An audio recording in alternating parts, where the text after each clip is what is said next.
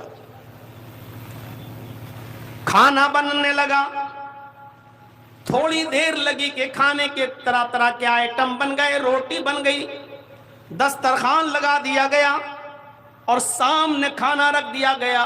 اس زمانے میں جو چلتا تھا وہ سارا کھانا بکرے کے گوشت کے آئٹم بنا کر، روٹی وغیرہ بنا کر تیار کر دی گئی، دسترخوان لگ گیا۔